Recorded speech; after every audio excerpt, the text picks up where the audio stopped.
Okay guys, at last we spoke.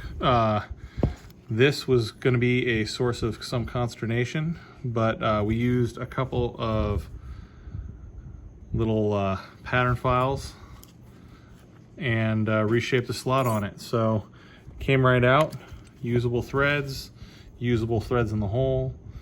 We're going to take this screw head, we're going to hold it in some end pliers, hammer it back down to get the peening, rid of the peening, chuck it up in a drill, reshape it, recut the slot, and it'll be good as new.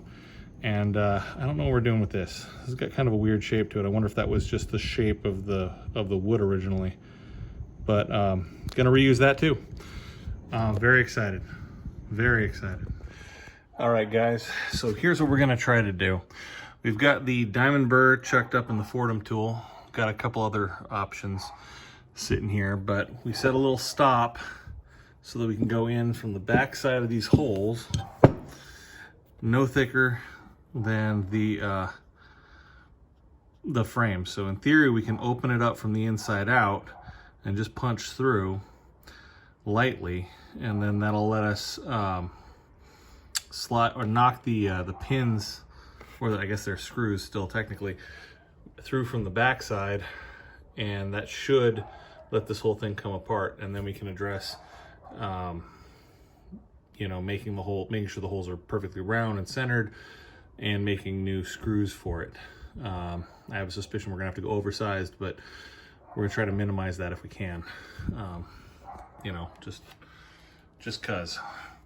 So I'm gonna give that a try, and we'll see what happens. And I'm gonna make a mental note here to get some kind of a tripod or phone holder so we can film this while we're doing stuff, because this actually would be pretty cool to watch.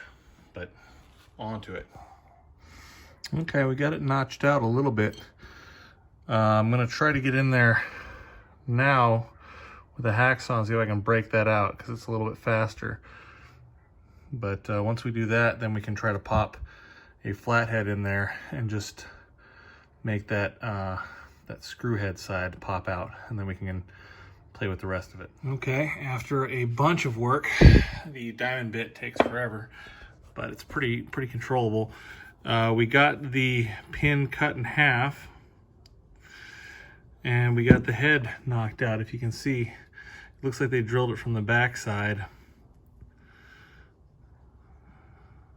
and did not do it perfectly centered. But we might be able to use what's actually there to punch through on a mill, and then just chase it with a tap if I can figure out the thread pitch on that. I'm not looking forward to doing another one, but we're gonna do another one. So probably come in from this side, and you can see there. I might try to get in there with a chisel first and see if I can knock it to just break the threads loose. If not, no worries, but you know, we might try, see what happens. All right, back in a flash. All right, you might not be able to see, but the wall of the material was actually thin enough that I was able to chisel through the whole of it. So now I'm gonna take a wider chisel and see if I can push it and apply pressure to make it knock through. We'll see what happens. May require some persuasion, but it looks on the screw head like it's actually busting loose. So hopefully a little light, judicious force will get this thing back and happy. Look at that, we got it popping up. So in theory, if we can just pry on it a little bit, we'll get that out. And then the only thing holding it will be the remnants of the threads in those two holes. So those we can fix with a little bit of probably a dowel pin to get in alignment, figure out how in the hell we're going to clamp it in a vise, and then drill it out very lovingly with the mill and recut new threads, because science.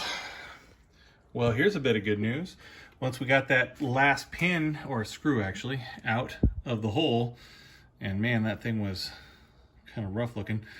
It turns out that they'd already drilled the entirety of the threads out of this side of the receiver. So those might actually be ready to retap, or you know, we'll see what actually is going on there. We might just be lucky, but yeah, you can see we still got a little bit of screw left in this one. I'll take a punch, knock that out, and then we're gonna start playing with stuff. We've got 2 pins in there. That one got a little chewed up. We'll see if we can save it. I suspect we can. If not, I'm sure that's like a $2 part from Numeric.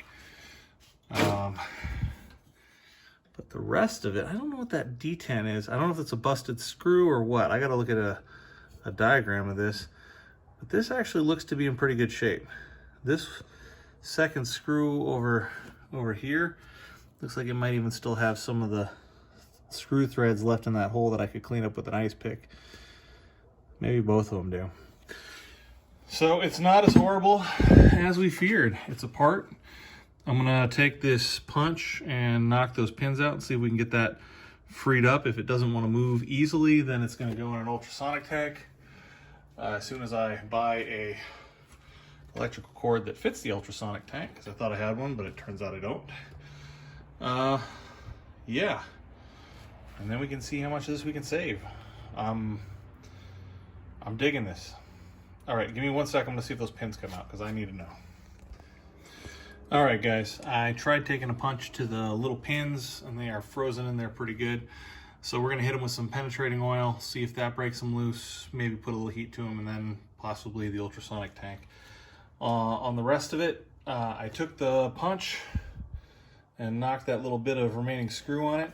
One thing that's kind of, you can see how far off that one hole was. They nicked the housing, but I think it's still usable. In fact, I'm sure it's still usable. The other side's in pretty good shape. Yeah, I think we're gonna be doing pretty good. I'm gonna go online and see what it's gonna take to scrounge the last of little parts. I'm gonna get this with some penetrating oil on it. I think there's something missing from that there. And I'm not sure if that fell out when I was smacking it to get it open, and it's just still under the workbench or what. But you know, worst case, we'll order one, right? Yeah, that's about it. I'm gonna leave it there for now. Be sure to like, subscribe, and you know, do all the things. I guess it doesn't really matter. YouTube pretty much demonetizes these days. But whatever, it's fun, right? So we'll be right back in probably a week. See you soon.